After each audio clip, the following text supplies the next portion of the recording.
오늘 우리에게 주신 하나님 말씀은 에베소서 6장 16절에서 17절까지 말씀입니다. 제가 갖고 있는 신약성경 317면에 있습니다.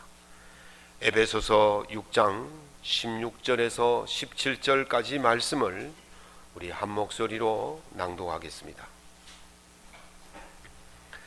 모든 것 위에 믿음의 방패를 가지고 이로써 능히 악한 자의 모든 불화살을 소멸하고 구원의 투구와 성령의 검 곧 하나님의 말씀을 가지라. 아멘. 오늘 본문의 말씀을 가지고 반드시 승리하는 신앙 세 번째 시간, 탁월한 무기로 마귀를 선제 공격하라, 두 번째 말씀을 나누고자 합니다.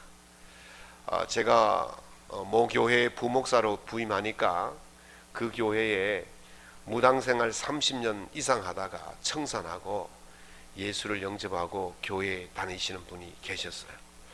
어떻게 그렇게 할 수 있었는가 사연을 들어보았더니 그 집 며느리가 여청년 시절에 아주 믿음이 좋은 여청년이었다고 합니다. 그 아들이 그 여청년에게 나도 예수 믿을 테니까 나와 결혼하자, 그렇게 해서 그 여청년이 그 무당 아들과 결혼을 했어요. 그 여청년이 이제 무당 시어머니를 모시고 살아야 되는데 그 무당 시어머니의 영혼 구원을 위해서 밤낮 없이 부르짖었습니다. 아들이 그것에 감동을 받고 어머니에게 말합니다. 어머니, 손주들 생각해서 무당 청산하시고 저와 함께 교회 가시지요. 그랬더니 자식 이기는 부모 없다고 이 무당이 교회를 찾아왔어요. 금요 심야 기도회 때에 목사님께서 손을 얹고 나사렛 예수의 이름으로 명령하노니 귀신아 물러가라, 그랬더니 이 귀신이 떠나가고 그때부터 온전한 모습으로 예수님을 영접하고 신앙생활 하기 시작했습니다. 그런데요, 참 이상한 일은 이분의 고향이 해인사 밑에 있는 마을이었어요. 고향에만 다녀오면 이상한 행동을 또 하는 거예요. 그래서 며느리가 제게 전화 옵니다. 목사님, 우리 어머니가 이상해요. 그러면 이제 권사님들하고 구급대를 조직해가지고 총알같이 가서 예배 드리고 찬송하고 기도하고 말씀 선포하면 또 온전해져요. 이러기를 반복하는 거예요. 이상하지 않습니까? 예수 믿고 교회 다니는데 왜 자꾸 이렇게 마귀가 찾아와서 이 괴롭히냐 말이죠. 한 번은 이제 또 다른 이야기인데요, 이런 일이 있었습니다. 이제 교회 오전 예배를 마치고 오후 예배를 준비하기 위해 있는데 이상한 사람 세 사람이 찾아와서 저를 겁박하는 겁니다. 그때 우리 교회에 전과 사범 되시는 분이 계셨어요. 근데 자기 이제 저를 만나서 예수 믿고 조용하게 숨죽이며 그렇게 신앙생활을 하고 있었는데 목사님 겁박하는 모습을 보고 이분이 화가 났어요. 분노가 폭발했어요. 그래서 우통을 확 벗으면서 이렇게 말합니다. 내가 예수 믿고 착하게 조용하게 살아보려고 했는데 오늘은 도저히 못 참겠다. 그러면서 우통을 벗었는데 그 온몸에 막 그림이 얼마나 많이 그려졌는지 그것을 본 이 세 명의 사람들이 그냥 나 살려라 그러면서 다 도망가고 말았습니다. 우리가 예수를 믿고 신앙생활 열심히 하고 교회를 잘 다니는데 왜 이런 일이 벌어집니까? 왜 우리 속에 이 분노를 참지 못하고 마귀가 끊임없이 우리를 협박하고 우리를 괴롭히고 우리를 어렵게 만듭니까? 이것이 오늘날 우리의 현주소일 수도 있다는 거예요. 열심히 신앙생활 하지만은 끊임없이 찾아오는 이 마귀의 공격 앞에서 우리가 늘 혼돈하고 또 곤혹스럽고 쓰러지는 모습을 살아가는 것이죠. 그래서 그 위대한 바울 사도도 로마서 7장 24절에서 그렇게 말하지 않습니까? 오라 나는 곤고한 사람이로다. 누가 이 사망의 몸에서 건져내랴. 이 바울의 고백이 오늘 우리의 고백이에요.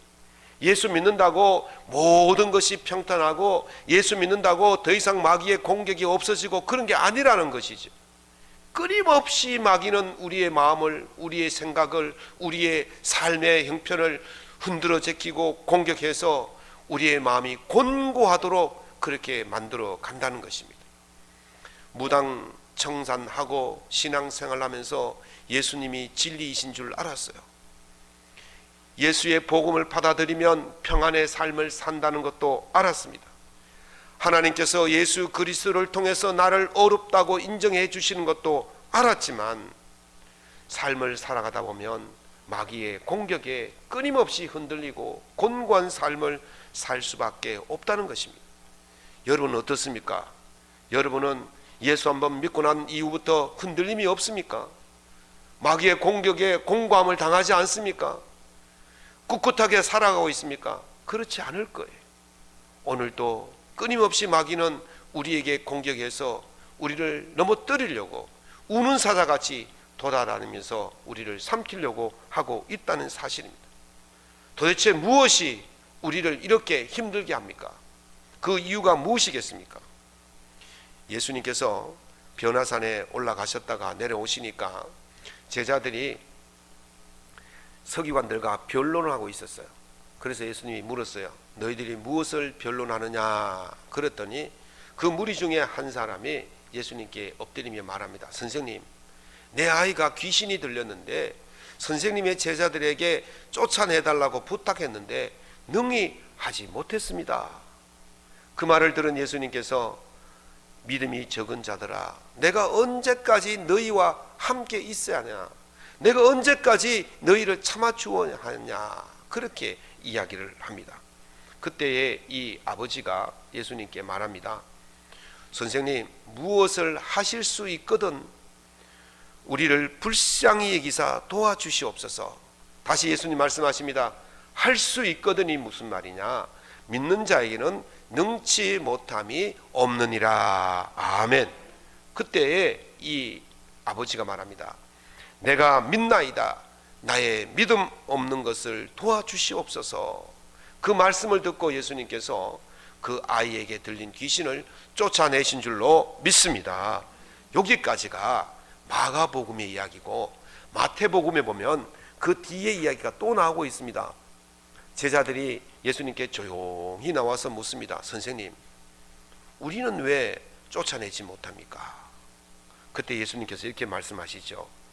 너희 믿음이 저학은 까닭이니라. 내가 진실로 너희에게 이르노니 만일 너희에게 믿음이 겨자씨 한 알만큼만 있으면 이 산을 명하여 여기서 저기로 옮기라 하여도 옮겨질 것이요 또 너희가 못할 것이 없느니라. 아멘. 뭐가 없다고요? 믿음이 없어요. 뭐가 없다고요? 믿음이 없는 거예요. 믿음이 작은 것이 문제라는 거예요. 오늘 우리 삶 속에 닥쳐오는 여러 곤고한 일들, 마귀의 공격이 그 앞에서 우리가 쓰러지고 넘어지고 좌절하고 절망하고 그렇게 하는 이유는 믿음이 작은 까닭이라고 분명히 예수님이 말씀하시는 거예요. 믿음의 문제라는 거예요. 이 연약한 믿음이 우리를 곤고함으로 이끌고 가고 있습니다. 이 연약한 믿음이 우리를 마귀에게 먹이로 던져주고 있습니다. 어떻게 이 마귀의 공격에서, 이 마귀가 주는 공고함에서 벗어날 수 있겠습니까? 바울 사도는 오늘 본문에서 그 해결책을 제시하고 있습니다. 오늘 6장 16절에 모든 것 위에 믿음의 방패를 가지고 이로써 능히 악한 자의 모든 불화살을 소멸하라. 아멘. 우리가 마귀의 공격을 이겨낼 수 있는 탁월한 무기 네 번째가 뭐냐? 그것이 바로 믿음의 방패라는 거예요. 안전한 차량과 안전하지 못한 차량이 사고 났을 때에 사망 확률이 46%나 차이가 난다 그래요. 안전한 차와 안전하지 못한 차. 그래서 안전하지 못한 차가 안전한 차에 비해서 2배나 더 사망할 확률이 높다는 거예요. 자동차를 탑승하는 사람들은 자동차 사고를 대비해서 3가지 중요한 것을 갖추어져 있어야 된다고 생각합니다. 첫 번째는 차량 자체가 튼튼해야 돼요. 뼈대가 튼튼해야 돼요. 그래서 외부 충격이 있어도 이 뼈대가 덜 찌그러져야 그 탑승자가 안전을 보장받을 수가 있는 거죠. 두 번째는 이 안전띠가 튼튼해야 돼요. 안전띠가 끊어져 버리면 어떻게 되겠습니까? 튕겨나가겠지요. 그러면 큰 문제가 되는 것입니다. 세 번째는 에어백이 좋아야 돼요. 요즘 에어백은 그냥 앞면만 나오는 게 아니고 사이드에도 나온대요. 또 이게 뭐 더 좋은 차는 커튼식 에어백이라 해서 창문, 모든 창문에서 다 에어백이 터진대요. 더 좋은 거는요, 요즘 나오는 거는요, 허그 에어백이라 그래요. 허그가 뭡니까? 앉는 거예요, 앉는 거. 에어백이 터지면서 나를 확 싸놔버리는 거예요. 보통 에어백은 멀찌감치 터지잖아, 그죠? 그런데 이 에어백은 완전히 나를 확 끊어놔버리는 거예요. 그러니까 차체가 찌그러져서 들어와도 괜찮고, 또 이 안전띠가 끊어져도 안 튕겨나가고, 그렇게 보호를 받을 수가 있다는 것이죠. 차체가요, 우리가 이제 진리의 허리띠라고 제가 지난주에 말씀을 드렸잖아요. 차체는 차의 기본 권력입니다. 튼튼해야 돼요. 그리고 의의 호신경은 우리를 붙들어주는, 구원으로 우리를 붙들어주는 그런 안전띠와 같은 거예요. 근데 그런 것들이 완벽하게 준비되어 있다 할지라도 사고가 나면요, 차체는 찌그러질 수밖에 없고, 그러면 우리 몸은요, 그 찌그러진 차 속에 갇히거나 충격을 받을 수밖에 없는 것입니다. 그때 이 에어백이 터져가지고 0.08초 만에 우리를 싹 감싸 안아본다는 거죠. 꽝! 그러면 차체가 찌그러들기 전에 우리는 이미 보호를 받게 된다는 거예요. 저는 이 에어백의 용도를 보면서 우리가 갖추어야 할 네 번째 무기가 바로 이 믿음의 방패가 이 에어백의 역할을 한다는 거예요. 진리의 허리띠를 두르고 이 가슴에 방탄복을 입고 있어도, 또 안전화를 신고 있어도 이 문제가 오게 되어질 때는 다 감당해낼 수가 없다는 것입니다. 그때에 이 방패가 우리를 감싸 안아서 우리를 충돌로부터, 외부의 공격으로부터 안전하게 해준다는 것입니다. 그래서 바울 사도가 오늘 이 모든 것 위에, 이 모든 것이 뭡니까? 진리의 허리띠, 의의 호심경, 평안의 복음의 신발을 위에 믿음의 방패를 가져야만이 적이 공격하는 모든 불화살을 능히 막아낼 수 있다, 그렇게 말씀하시는 거예요. 불화살은요, 여기서 이제 불화살이라고 나오는데, 화살은 세 가지 종류가 있어요. 첫 번째는 일반 화살입니다. 두 번째는 이 화살 끝에다가 그 기름 솜이나 타르, 기름 찌꺼기를 발라서 불을 붙이면 불화사가 되겠죠. 이 날아가서 적진에 떨어지고 적에 맞으면 불이 타서 죽이는 그런 불화살이. 세 번째는 폭탄 화살입니다. 폭탄 하약을 달아서 심지에 불을 붙이면 이게 날아가서 터져서 화를 입게 만드는 것이죠. 근데 이 방패를 가지게 되어지면 어떻게 되느냐? 소멸되어진다 그랬어요. 고대 시대의 방패는요, 이게 쇠로 만든 것이 아니고 여러 겹의 헝겊을 겹겹이 쌓아서 만듭니다. 그래서 전쟁터에 나가기 전에 물에 푹 담갔다가 들고 나간대요.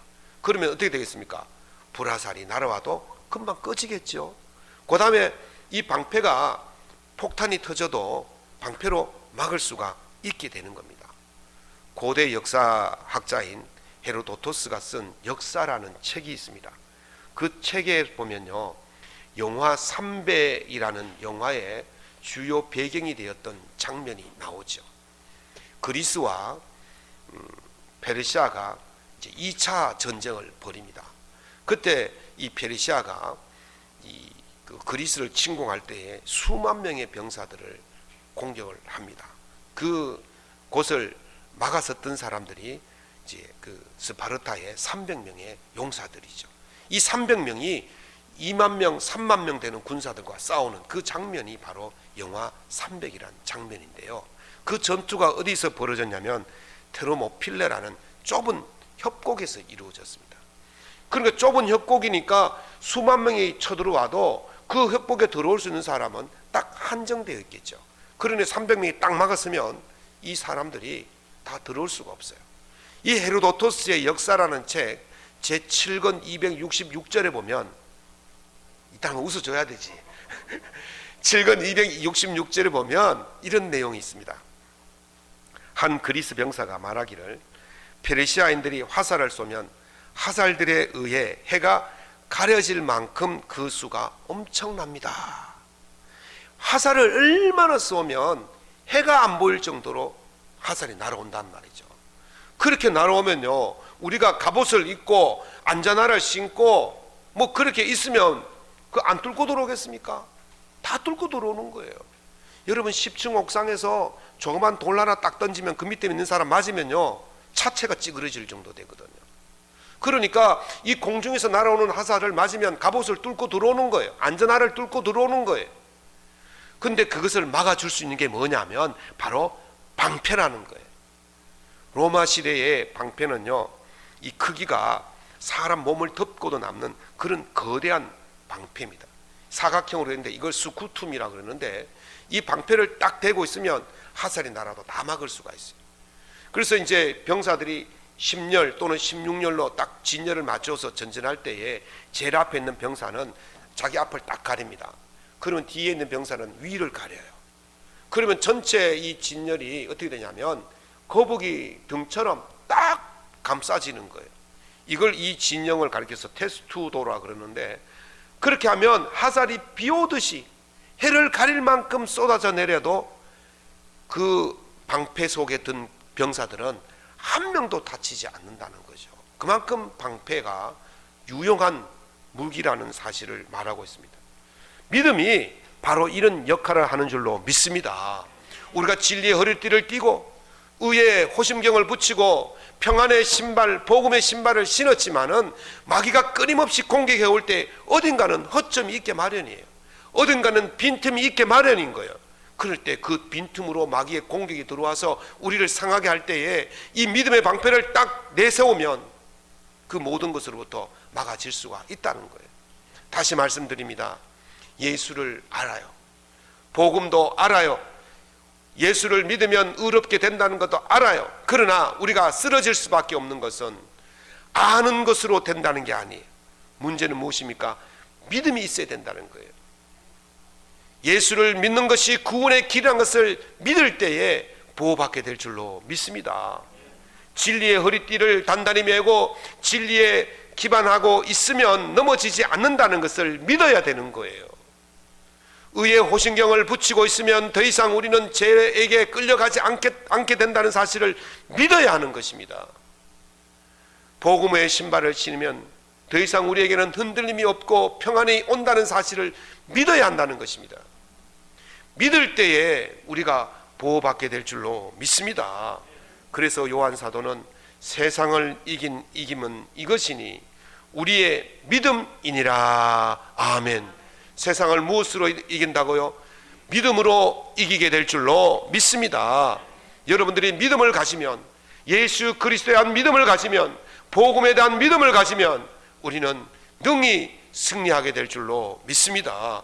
주 예수를 믿음이 온 세상을 이기는 탁월한 무기임을 믿으시고 이 믿음으로 방패를 삼아 날마다 승리하는 삶을 살아가시기를 예수님 이름으로 축원합니다.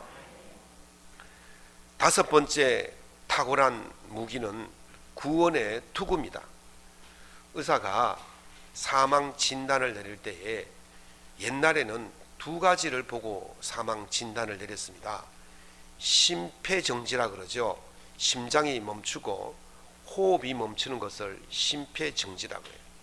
그런데 의학이 발달하면서 우리가 뇌 사진도 다 찍잖아요.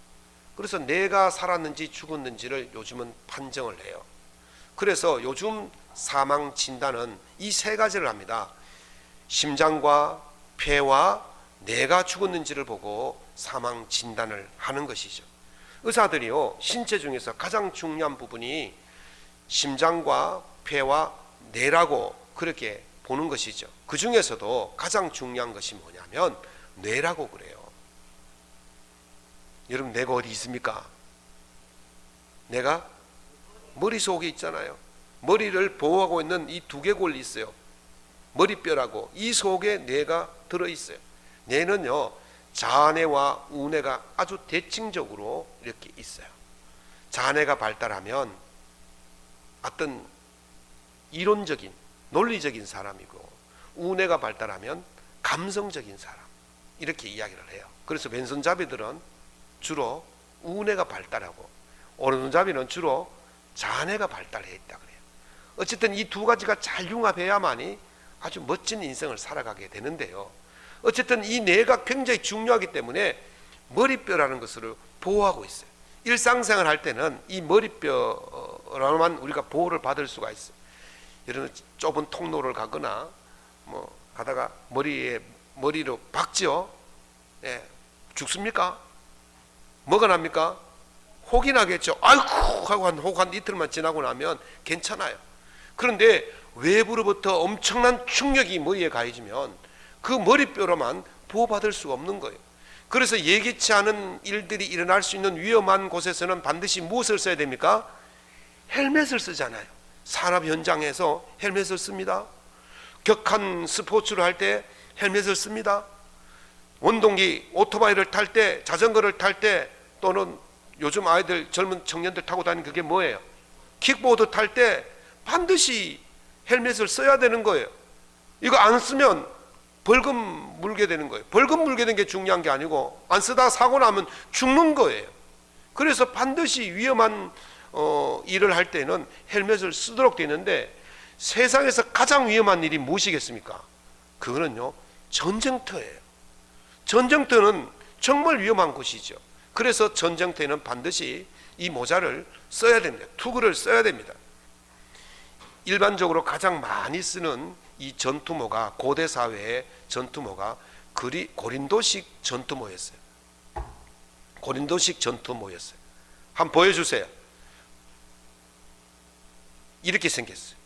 이게 이제 스파르타 또는 그리스 고린도에 있는 군사들이 썼던 모자인데, 1936년에 송기정 선수가 독일 베를린에서 열리는 제11회 올림픽에 출전을 했습니다.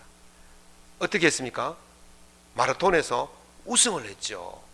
그때 우리나라가 일제강점기에 있었기 때문에 그 태극기를 달지 못하고 일장기를 달고 나간 그런 아픈 역사가 있는 경기였어요. 그것에서 우승하고 기념으로 받은 것이 뭐냐면 바로 저투구예요. 저투구예요. 저투구가 뭐만 나옵니까? 코도 가리고 아주 눈만 빠끔 나오는 그런 투구예요.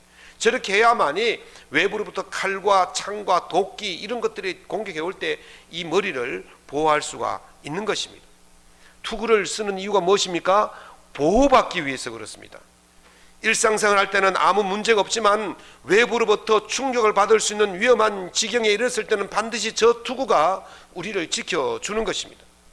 바울 사도가 우리에게 써야 할 투구를 말하는데, 그 투구가 바로 구원의 투구라고 말씀하십니다. 왜 우리가 신앙생활하는 우리가 투구를 쓰고 살아야 됩니까?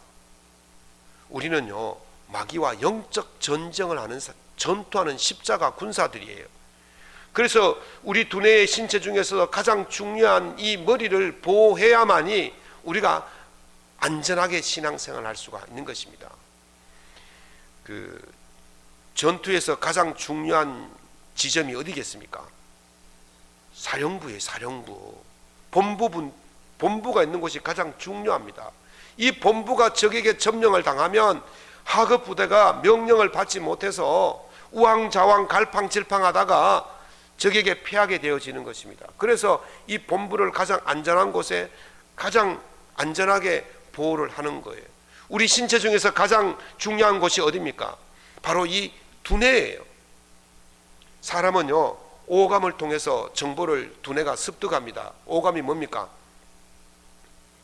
시각, 청각, 후각, 미각, 촉각, 이 5가지를 통해서 정보를 습득하고 이 정보를 분석한 두뇌가 또 각 신체에다가 명령을 하달해서 이 움직이도록 하는 거예요. 제가 지금 그냥 이렇게 손을 움직이는 것 같지만 이 뇌가 오른손, 왼손 이렇게 올려 내려 이랬기 때문에 움직이는 거예요. 그런데 이 뇌가 점령을 당해버렸어요. 그러면 내 몸이 마음대로 움직이지 못하고 결국 적에게 패하게 되는 것입니다. 그래서 마귀는 우리를 어디를 공격하느냐? 바로 이 두뇌, 뇌를 공격하는 거예요. 우리 생각을 점령하는 거예요. 우리 마음을 점령하는 거예요. 그래서 우리가 이것을 지키기 위해서는 우리 머리를 안전하게 무장을 해야 한다는 것입니다. 이것이 점령당해 보면, 우리 마음과 우리 생각을 점령당해 보면 우리는요 싸울 수가 없는 거예요. 사면초가라는 말 들어보셨죠? 흔히들 요즘에는 사방으로 둘러 막혀 있어서 옴짝달싹도 할 수 없고 이러지도 저러지도 못하고, 그걸 이제 사면초가라 그러는데, 본래 이 이야기는 초한지에 나오는 이야기입니다. 초나라와 초나라의 항우와 한나라의 유방이 전쟁을 했어요. 싸움을 하는데 초나라가 밀려서 한나라에게 포위를 당했습니다. 며칠을 지나니까 식량도 떨어지고 물도 떨어지고 초나라 군사들이 기진맥진하고 있을 때에 그래도 항복할 수 없어서 끝까지 포위망 속에서 버티고 있는데, 어느 날 밤에 이 한나라 포위 진영에서 노래가 들리는데 초나라의 고향 노래가 들리는 거예요. 생각을 해보십시오. 지금 한나라 진영에서 초나라의 고향 노래가 들리는 거예요. 그러니까 이 포로 신세로 갇혀있는 포위되어 있는 이 초나라 병사들이 고향의 노래를 들으니까 마음이 어떻게 됐습니까? 고향이 그리워도 못 가는 신세 하면서 그냥 눈물을 흘리는 거예요. 그러면서 마음이 다 녹아내려 버리는 거예요. 그날 밤에요, 이 초나라 병사들이 그냥 막 탈출을 막 해가지고 막 한나라에 내가서 다 항복해 버린 거예요. 아침에 눈을 떠보니까 항우 혼자만 덩그러니 남은 거예요. 무엇을 공격했습니까? 무기로 싸운 게 아니에요. 마음을 공격한 거예요. 생각을 공격한 거예요. 그랬더니 전의를 상실하고 이 초나라가 결국 무너지게 된 것입니다. 우리가 진리를 믿고 어렵게 된 사실을 믿고 복음이 평안하게 한다는 사실을 믿었다 할지라도 그 믿음을 지탱할 수 있는 확신, 그 믿음을 지탱할 수 있는 소망, 그것이 바로 투구예요. 그것이 바로 믿음의 투구예요. 구원의 투구인 거예요.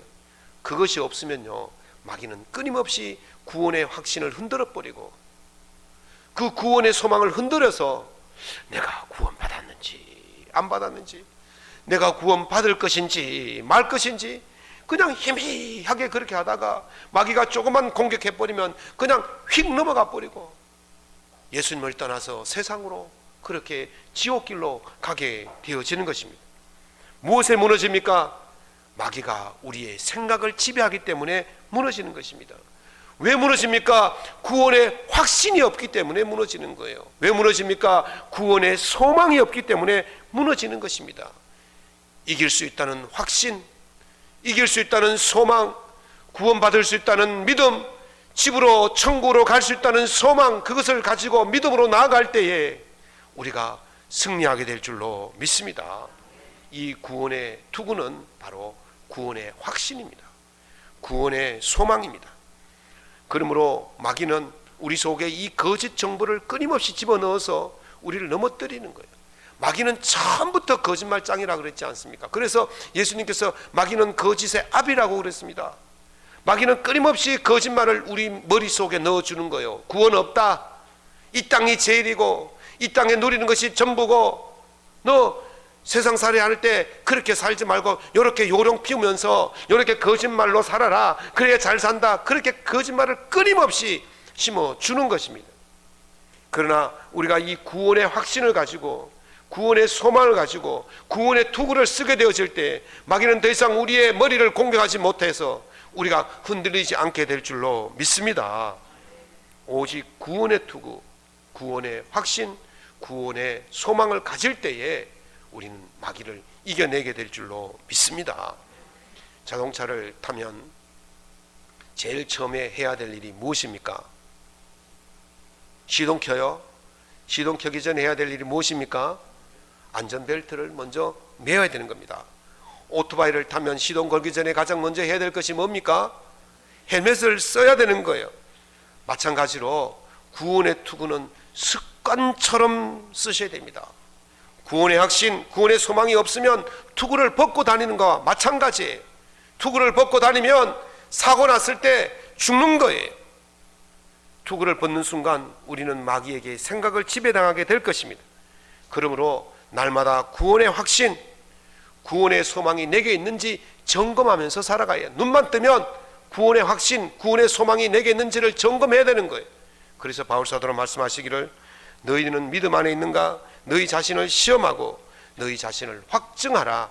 예수 그리스도께서 너희 안에 계신 줄 너희가 스스로 알지 못하느냐? 그렇지 않으면 너희는 버림을 받은 자라 그랬습니다. 구원에 대한 소망, 구원의 확신을 날마다 점검하시고 마귀의 공격으로부터 여러분의 생각과 마음을 지켜서 날마다 믿음으로 승리할 수 있기를 예수님 이름으로 축원합니다. 말씀을 맺겠습니다.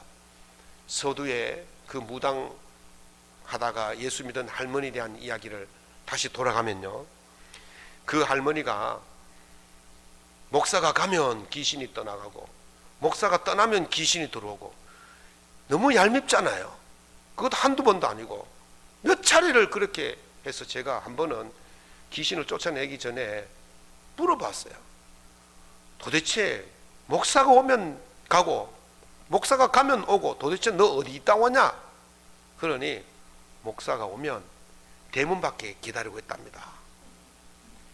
대문 앞에 있다가 목사가 오면 얼른 대문 쪽으로 도망갔다가 목사가 가면 쑥 들어온다는 거예요. 이 할머니가 아직 초신자고 믿음이 약하니까 그 마귀가 그렇게 그 약한 믿음을 틈을 타서 공격하는 겁니다. 그래서 제가 그분에게 그렇게 말했어요.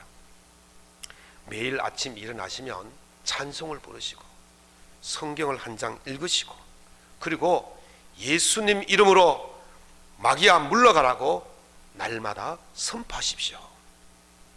그래서 이분이 며느리와 함께 아침에 일어나면 찬송 부르고 성경 읽고 그리고 선포를 했어요. 예수 이름으로 명령하노니 귀신아 물러가라. 그랬더니 그 뒤부터 저를 안 부르더라고요. 그 뒤부터 신앙생활이 편안하게 한 거예요. 사랑하는 성도 여러분, 아침 잠자리에 일어나셔서 하루를 시작하시기 전에 가장 먼저 이렇게 선포하십시오. 나는 예수 그리스도로 말미암아 구원받은 하나님의 자녀다. 같이 봅시다. 나는 예수 그리스도로 말미암아 구원받은 하나님의 자녀다. 이 선포가 비같이 쏟아지는 마귀의 불화살을 막는 믿음의 방패가 될 것이고, 이 선포가 온갖 거짓으로 우리의 마음과 생각을 공격하는 마귀의 공격을 막아내는 구원의 투구가 될 줄로 믿습니다. 이 선포가 마귀에 대한 탁월한 선제 공격이기 때문에 이 선포로 하루를 시작하면 반드시 여러분은 마귀와 싸움에서 승리하는 싸움이 될 줄로 믿습니다. 이 선포로 승리하는 삶을 살아가시기를 예수님 이름으로 축원합니다.